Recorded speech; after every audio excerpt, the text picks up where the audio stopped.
Buksan po natin ang ating Bible sa 1 Corinthians chapter 2,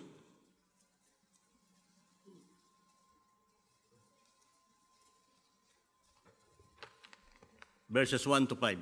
Sabay-sabay po nating basahin at unawain ang salita ng ating Panginoon. Amen? Say amen, amen kung nandiyan na kayo. Amen. Okay? Ready, go. Now, brethren, when I came to you, came not with excellency of speech or of wisdom, declaring unto you the testimony of God, for I determined not to know anything among you, save Jesus Christ and Him crucified. And I was with you in weakness and in fear and in much trembling. And my speech and my preaching was not with enticing words of man's wisdom, but in demonstration of the Spirit and of power, that your faith should not stand in the wisdom of God, but in the power of God. Tayo po'y manalangin. Dakilang Diyos, maraming salamat po sa umagang ito na binigay niyo ang inyong lingkod ng opportunity to preach Thy word. Patawarin niyo po ako sa aking mga kasalanan. Nawa, Panginoon, na inihiling ko na ang Banal na Espiritu ang siya manguna at maggabay sa lahat ng aming gagawin ngayong umaga ito. Ito po ang aming samod dalangin sa matamin sa pangalan ni Jesus. Amen. Pwede na kayo maupo. Kaninang umaga po, ang preaching ng ating mahal na pastor is about obedience. Tama? Now, this morning, kailangan nating ang biyaya ng Panginoon para maka-obey tayo sa Panginoon. Right? That's why my message today is God's grace is sufficient. Alam niyo po, ang Panginoon, nangako siya sa atin to give us everything we need. Lahat ng ating kailangan for life. Pagkain man yan, pangangailangan natin, clothing man yan. Pangako niya yan, ibibigay niya sa atin. At ang lahat ng mga bagay na kailangan natin para tayo mabuhay ng godly sa harapan niya. At itong pangako ito, He always keeps it. Diba?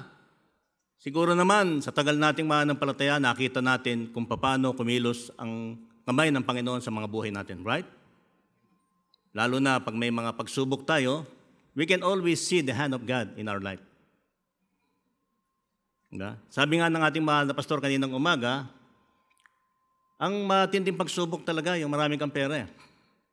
Pag marami kang pera, marami kang naiisip na kasalanan. Tama? Bakit nasasabi ko yun? Naranasan ko yan . That's why I know. Ewan ko kung maniniwala kayo, kagaya ng ating mahal na pastor, mas gusto ko pa yung walang masyadong pera. At least naglilingkod ako sa Panginoon. Kaysa naman sa marami akong pera, iba yung pinaglilingkuran ko, Pegasus. Di ba? Mahirap yun. Wala kang katahimikan.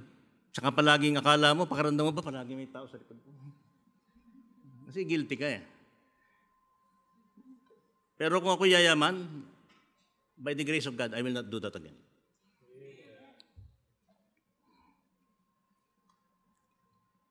Yet when life hits us hard, kapag ang buhay natin ay dumaan sa pagsubok, natutokso tayong mag-doubt at mag-give up sa pagsunod sa ating Panginoon. Di ba? Lalo na pag nananalangin tayo, gusto natin ang timetable natin ang sundin ng Panginoon sa pagsagot niya sa ating panalangin. And we don't even realize that the Lord always answer in ng tatlong kasagutan ng Panginoon. It's either He answers us yes, no, or wait. But most of the time, pagtingin natin no ang sagot ng ating Panginoon, we cannot understand it. Sabi natin, pangako mo Panginoon yan . We insist na dapat bigyan ng kasagutan ayon sa gusto nating kasagutan ng Panginoon ang ating mga pinapanalangin. Pag nangyari ang mga bagay na ito, if our faith start to waver, pag parang pinanghihinaan na tayo ng ating pananampalataya because of these adversaries, we need to think about what is already given us and then look for evidence of Him at work. Bilang mananampalataya, ilang mga panalangin na natin ang sinagot ng Panginoon Kahit sabihin mo pang hindi, oo yan, hindi yan, or wait, alam natin at the end, masusunod ang purpose ng Panginoon. Right? Ako, marami akong bagay na ginawang mali nung nakaraan sa buhay ko. Ha? At ngayon, naunawa ko na kung bakit inalaw ng Panginoon mangyari sa buhay ko yon. Di ba? Natatandaan ko, ang tatay ko at the age of 58, namatay siya. And I'm blaming myself because of that. Dahil that time, backslider ako. Magkasunod na namatay ang brother ko at saka yung tatay ko. Naunang namatay yung brother ko ng 1 taon, 22 years old, kagagraduate lang ng mechanical engineer. Na? Sabi ng kapatid kong bunso, alam mo kuya, idol kita eh. Akala ko naman niya, idol niya ako sa pagiging baptist ko. Hindi, idol kita sa pagiging chick boy mo kanya. Iigitan kita. Ayun, kinuha tuloy ng Panginoon kagad. Namatay siya by car accident. Halos hindi ko mapatawad ang sarili ko nung nangyari sa kapatid ko yan. I can still remember that. Pero ang kalooban pala ng Panginoon, kahit ganito ako, gagamitin pa rin niya ako. Amen? I cannot imagine myself haharap sa inyo bilang a preacher. Sa dami ng dinanan ko kalakuan sa buhay, and yet God gave me a chance. That's why I believe our God is a God of second chance. Amen? Meron ako isang illustration na sasabihin sa inyo. What is your favorite scripture? Someone asked an elderly woman. Sabi nung sumagot, my favorite scripture is, and it came to pass. Sabi niya, when asked why she chose this one, she said, because it does not say, it came to stay. Di ba? Relieve sa atin yun kung maraming pagsubok tayong dinadaanan, but we know that is in the Word of God that it will come to pass. Tama? Everything is temporary on this earth. What will not be changed by the passing of time will be changed by the end of time. The biblical principle is that we are to look beyond any problem. Kahit ano pang dumaan nating pagsubok, problema, suffering, and confusion of this time, and look to the future reward. Dapat hindi natin masyadong iniintindi yung mga bagay na negatibong dumadaan sa atin sa buhay natin because we are looking forward to the reward that will be given by God to us. Kahit ba maghirap ka ng 100 taon dito, kung aabot ka ng 100, but that's nothing. Hindi lang naman tayo 1 milyon mag-i-stay sa langit eh. Through all eternity, nandun tayo sa langit kasama ng Panginoon. Di ba? Ini-imagine ko nga, sabi ko, pag nasa langit na ako, Panginoon, hindi na bawal sa akin kumain ng maraming ubas. Hindi na sa akin bawal kumain ng maraming manggang matatamis. Di ba? Ngayon, pag kumain ako ng matamis na mangga, tikim lang. Bakit? Tataas ng gusto yung sugar ko eh. Aabot ng mga 400 yan. Kaya pagdating sa langit, wala na akong diabetes, wala na akong sakit, then I can do. Pwede na akong kumain kahit ano pa. Di ba? The biblical principle is I consider, sabi nga dito ni Paul, sa Romans 8:18, I consider that our present suffering are not worth comparing with the glory that will be revealed in us. Diba?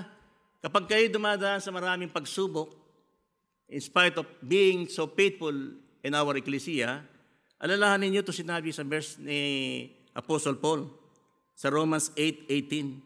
Baliwala ang ating nararanasan dito sa mundong ito.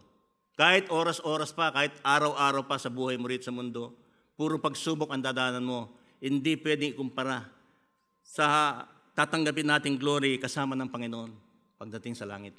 Amen? We can live with present problems because of their temporal nature. Diba? Wala naman permanent dito sa mundong to eh. Hindi ka pwedeng permanently maging mayaman.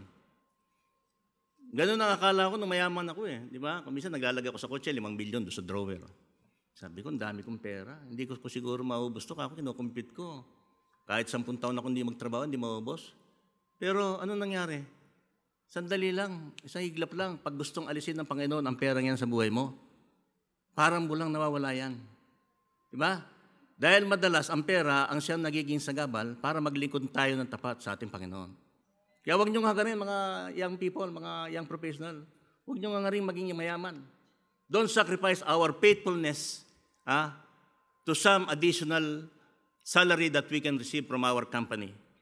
It's not worth it. Diba? Why bother to push, fume, and stew over something that will gone sooner or later? Diba? Pag may mga bagay na dumaan sa atin o nawala sa atin, ilang araw tayo hindi makatulog, ilang araw natin iniisip. Pero pag iniisip ba natin, at palagi natin pinoproblema yan, maibabalik pa natin yung nawala sa atin? No, it will not. Diba? Instead, concentrate all your energy on what you can influence and attempt to make a better life for yourselves and those in your circle of influence. Bilang mananampalataya, ang focus natin dapat hindi lang sa sarili natin. Pag nalaglag tayo sa putikan, pag nag-backslide tayo, many of our friends and loved ones will get affected. Hindi lang tayo. Diba? Maraming tumitingin sa testimony natin. Diba? Unang-una, in my message, my point number 1 is, our Father has freed us from sin penalty. Dahil ang Panginoong Jesucristo ay namatay, instead na tayo ay mamatay, we owe nothing for our wrongdoing. Magmula nang tayo magsisi ng ating mga kasalanan at tinanggap si Kristo bilang Panginoon tagapagligtas, lahat ng mga nakaraan nating kasalanan, lahat ng ating gagawin kasalukuyan at gagawin pa sa inaharap, lahat yan pinatawad na ng Panginoon. Pero wag naman sana maging assurance yun na magpatuloy tayo sa kasalanan. Di ba? He paid the entire price, so we now have righteous standing in God's sight. Dahil sa pagtanggap natin sa ating Panginoong Jesucristo bilang sariling Panginoon at tagapagligtas, ang tingin sa atin ng Ama, yung righteousness ng ating Panginoong Jesucristo. Hindi nila nakikita ang ating mga kasalanan. Nasaan na yung kasalanan natin? Pinagdusahan na sa krus ng Kalbaryo ng ating Panginoong Jesucristo. At salvation, we became a new creation and were given Christ's righteousness. Yun ang natawag na imputed righteousness. Wala tayong sariling kakayahan para gumawa ng kabutihan at kalooban ng Panginoon. Kaya hindi natin ipagmalaking na, kaya pinagpapala ako ng Panginoon, Preacher Rick, kasi mabait ako masipag ako. We cannot claim that. Nagagawa natin ang kalooban ng Panginoon because of that imputed righteousness given to us after we receive our Lord Jesus Christ as our personal Lord and Savior. Ano ang sabi sa 1 Corinthians 1:30? Buksan natin nun.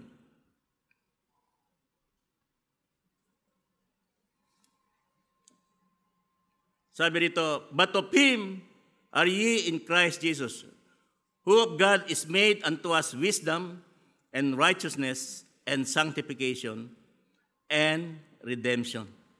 Ang Panginoong Jesucristo ang kadahilanan kung bakit nagkaroon tayo ng wisdom. Kung bakit nagkaroon tayo ng righteousness.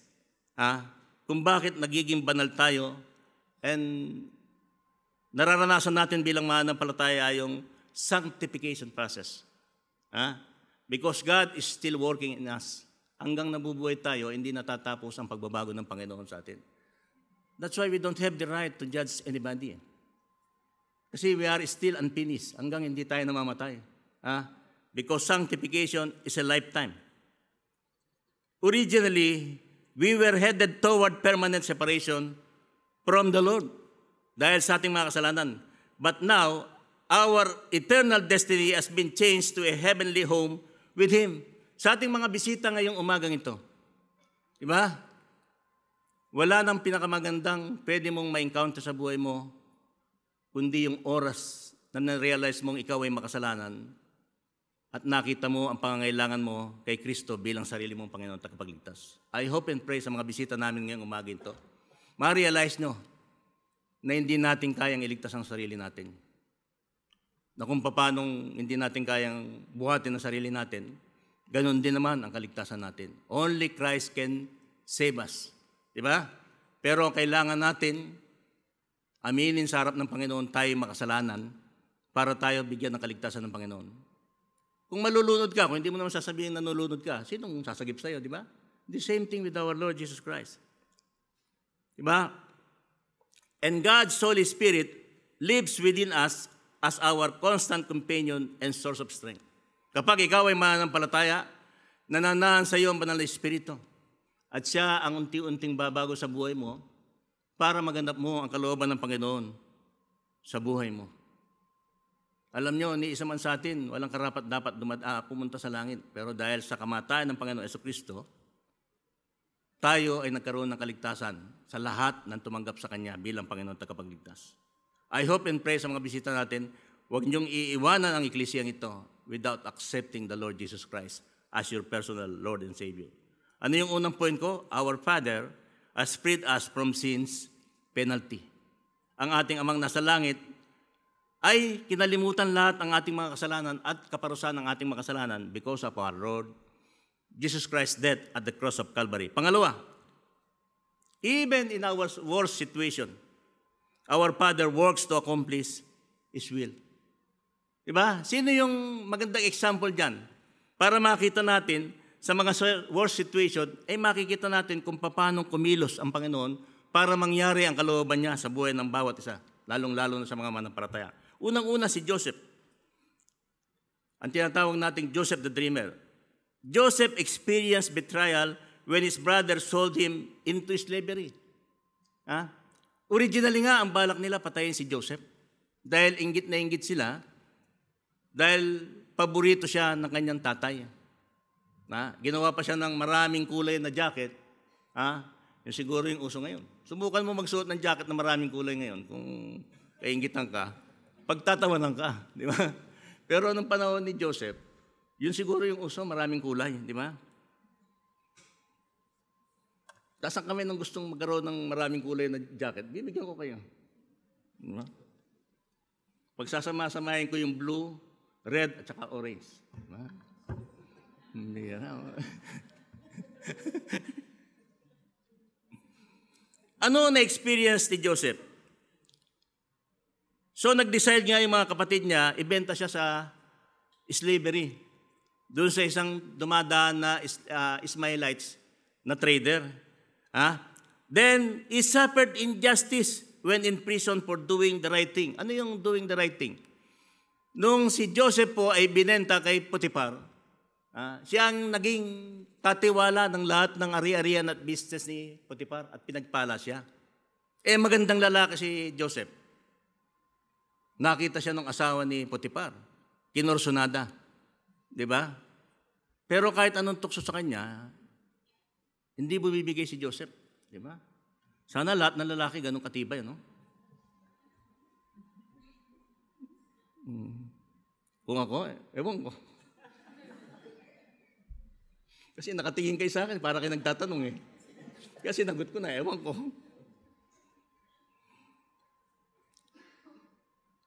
Nakulong siya dahil hindi siya bumigay sa tukso eh. Diba? Ginawan siya ng kaso ng asawa niya dahil ayaw siyang patulan. Sabi niya, nire-rape ako dahil nahatak niya yung jacket ni Joseph. Nung patakbo siya, palayo sa kanya. Diba? Siguro karamihan dito sa kalalakihan dito, lalo na kung maganda, baka hindi palayo ang takbo. Palapit, di ba? In the end, he realized that God, in His grace, had used those circumstances to rescue his family from a life-threatening famine. Diba? Kaya pala, naranasan lahat ni Joseph yon, piniprepare siya ng Panginoon para maging Prime Minister ng Egypt. Diba? Ano ba yung mga injustices na naranasan niya doon sa Egypt? Hindi lang siya nakulong doon, na-meet niya pati yung baker at ang cupbearer ng Pero at pinangakuan siya na sasabihin yung kaso niya doon sa Pero naalala nung cupbearer after 2 years pa. Then, nung patawag siya ng hari, in-interpret niya yung dreams ng hari kung ano mangyayari. Yun nga 7 masagana ang harvest at 7 taon na taghirap. So in short, siya ang ginawang prime minister ng Pero.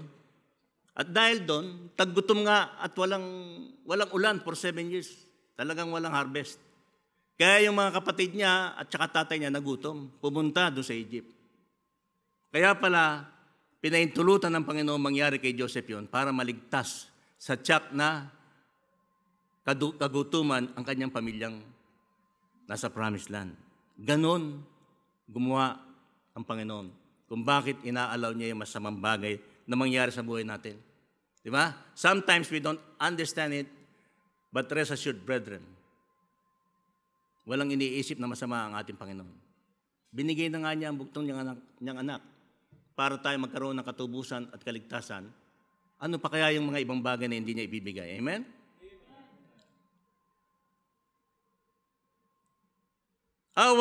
Ours is to obey, His is to make way. Ito yung magandang illustration. May isang pilot who was having problem bringing his plane down to the land. Diba? Nahirapan siyang maglanding. May problema ang aeroplano. From the control tower, he was given instruction. Binigyan siya ng instruction doon sa tower. Pero ang sagot ng piloto, but there is a pole, there kanya, may poste doon sa lalandingan ko. He objected. The answer came back, you take care of the instruction, we will take care of the instruction. Diba? So with the child of God, in the Word, he or she has God's instruction. God will take care of the instruction. It is ours to obey the instruction from God's Word. Magkamisan, ang hirap palang gawin ng kalooban ng Panginoon sa buhay natin. Because we are relying on ourselves. Pero kung alam nyo, kung magtitiwala lang tayo ng lubos sa ating Panginoon, siya magbibigay sa atin ng way, siya magbibigay sa atin ng kalakasan, at siya ang magbabahagi sa atin ng kanyang biyaya para malagpasan natin ang mga bagay na yan. Rest assured, brethren, makakalagpas tayo sa mga trial na dadaan sa atin. And lastly, amen?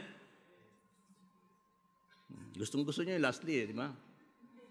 The Lord's sustaining grace gave us access to His power, wisdom, and guidance. Diba? Ang biyaya ng Panginoon ang siya nagbigay sa atin para magkaroon tayo ng access sa kanyang kapangyarihan, wisdom, and guidance. Tingin nyo kaya magbabago yung mga walang kwenta nating buhay kung hindi sa biyaya ng Panginoon? Tingin nyo kaya, ako nung hindi pa ako ligtas, ang lakas kong manigarilyo. Nakakatatlong kata ako Marlboro, lalo na pag nagdo-drawing ako, nakakatatlong kahang Marlboro ako. Isang araw yon.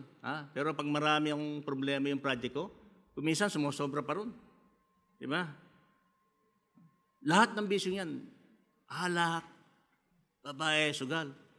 Sabi ko, inatem kong alisin yan sa buhay ko, pero hindi ko naalis. Pero nung ako'y tumanggap sa Panginoon bilang sariling Panginoon tagapagligtas dun sa Bible study sa Adamson University, unti-unti, binago ako ng Panginoon. Natatandaan ko pa nga yung first testimony ko doon sa Bible study. Ang sabi ko sa testimony ko, alam nyo, binago na ako ng Panginoon. Kaya po doon sa 4 na girlfriend ko, yung ititira ko na lang yung isa. At yung isang yun ang nag-iisang misis ko. Hanggang ngayon. And without the grace of God in my life, ewan ko kung saan ako pupulutin. Sabi nga ni Pastor, baka magkasosyo kami ngayon doon sa pinakamayamang nightclub dito sa Quezon Avenue. But I praise God. Kahit hindi ako mayaman, dito ako, ligtas ako at ginagamit ako ng Panginoon. Amen? When we ask, God's Spirit will help us fight doubt and provide the strength to persevere. Kapag tayo ay nagdududa o nag-aalinlangan tayo na malalagpasan natin ang isang bagay na binigay sa atin ng Panginoon bilang pagsubok, rest assured, kung tayo magpapatuloy, if we will persevere, God will provide us strength. Naniniwala ba kayo, kapatid? Pag dumaan tayo sa isang pagsubok, rest assured, kung magtitiwala ka sa Panginoon, malalagpasan mo yan, hindi dahil sa iyong kalakasan, kundi dahil sa biyaya at kalakasang ibabahagi sa iyo ng Panginoon. As we read and learn the Word of God, we have the power to live according to the principle we have learned from the Word of God. Diba? Sabi nga, ako pinapaniwalaan ko, walang kwenta yung marami kang memory verse. I would rather na kukunti lang ang memory verse ko sa buhay ko, pero ibinubuhay ko naman yung memory verse ko. Dami mo nga alam na memory verse, di ba? Nakaka-recite ka ng 30, 50, pero hindi naman nagmamanifest sa buhay mo. Kaya mas maganda na yung nagmamanifest yung salitang natututuan mo at prinsipyong natutuan mo sa salita ng Diyos, kaysa alam na alam mo yung mga memory verse pero hindi mo naman binubuhay. Tama? As we walk in this world every day, we can always ask God to give us wisdom and guidance to do His will. Diba? Magkamisan, naglulupay-pay tayo, nakakalimutan natin mag-pray. Tingin ko bilang isang matagal na ring mananampalataya, kung gumawa tayo ng isang akbang na mali, ay nag-pray tayo, hindi matutuloy yun eh. The problem is, pag gumaharap tayo sa isang kasalanan at mahuhulog tayo, niyayakap pa natin yung kasalanan eh. Sa halip na humingi tayo ng tulong sa Panginoon para bigyan tayo ng biyaya at malagpasan yun. Alam nyo, nakakalungkot na dapat ma-realize ng bawat isa. Pag nahulog ka sa kasalanan, second time na may encounter mo yun, mas madali na. Pero as you overcome sin because of the grace of God and because of your fully dependence on Him, habang nalalagpasan mo yung isa, pangalawa, pangatlo, titibay ang pananampalataya mo at bibigyan ka ng kalakasan ng Panginoon para mapaglabanan mo ang lahat ng tuksong dadaan sa buhay mo. Amen? Use that principle, brethren.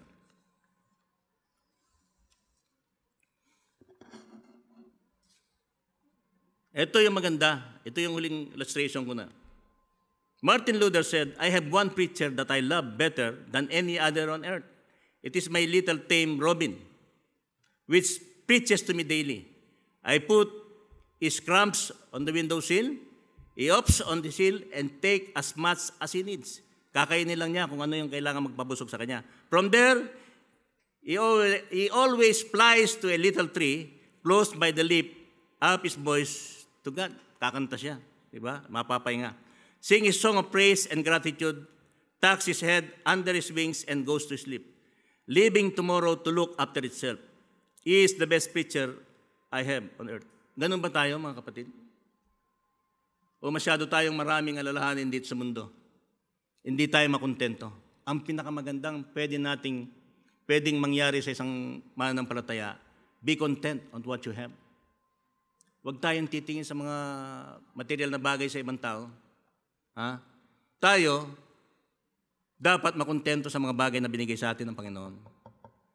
Diba? Akala niyo ba yung mayayaman, kontento na yan? Pag nakatikim na 1 milyon yan, susunod nga rin yan, 2 million. Pero tayo, dahil wala tayong milyon, kontento na tayo, kumakain tayo at binibigay lahat ng Panginoon ang ating mga pangailangan. Amen? Kaya kayong mga young professionals, huwag kayong magpapayaman. Walang kwenta yan.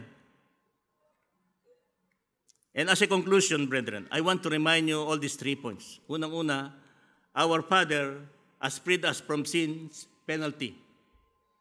Diba? Pangalawa, even in our worst situation, our Father worked to accomplish His will. Kahit ano pang pagsubok ang dumaan sa atin, mayroong purpose ang Panginoon kung bakit inalaw niya yung mga bagay na yan mangyari sa buhay natin. The Lord's sustaining grace gave us access to His power, wisdom, and guidance. Pag tayo nahulog at bumigay sa kasalanan, it is our fault. Because we did not avail ourselves of His power, wisdom, and guidance na ipinangako sa atin. Kaya wala tayong masisisi pag nahulog tayo. Ang pwede lang nating masisi ay ang ating sarili. But if we overcome things, kahit gaano pa kahirap yan, we can always attribute it to God, not to ourselves. Amen? Sa ating mga bisita ngayong umaga ito, ang sabi ng Bible, lahat tayo makasalanan eh. Wala naman dito makakapagsabi sa ating kalagitnaan na, ako, kapatid, hindi ako makasalanan. Lahat tayo makasalanan. Kahit sabihin mo pang binsang beses ka lang nagsinungaling sa buhay mo, still, you are considered short of the glory of God. Sinasabi rin sa Romans 6:23, ang kabayaran ng ating mga ginagawang kasalanan ay kamatayan. Kaya namamatay ang tao because of sin. Pero ang nakakalungkot, hindi lamang physical sin ang sinasabi sa Bible. Ang sinasabing kasamatayan sa Bible ay eternal punishment sa impyerno. Ang lahat ng makasalanan ay patungo sa impyerno. Pero mabuting balita, mga bisita namin ngayong umaga ito, may provision na binigay ang Panginoon. Sabi nga sa Romans 5:8, but God commended His love toward us in that while we were yet sinners, Christ died for our sins. Si Kristo ay namatay sa krus ng Kalbaryo para tayo magkaroon ng kapatawaran sa ating mga kasalanan. Diba? Inoffer ng Panginoon ang buhay na walang hanggan sa lahat ng tao. Pero ang efficacy ng kanyang kaligtasan ang binibigay sa atin ay sa mga taong tatanggap lamang by faith sa Kanya bilang Panginoon at tagapagligtas. Kaya ngayong umaga ito sa aming mga bisita, nais namin kayong anyayahan upang ma-realize nyo kayo'y makasalanan at kailangan nyo si Kristo bilang Panginoon at tagapagligtas. Gaya ng pagbabago kong ginawa sa akin ng Panginoon, I know if you will continue and persevere in the Word of God, babaguhin din kayo ng ating Panginoon. Shall we stand?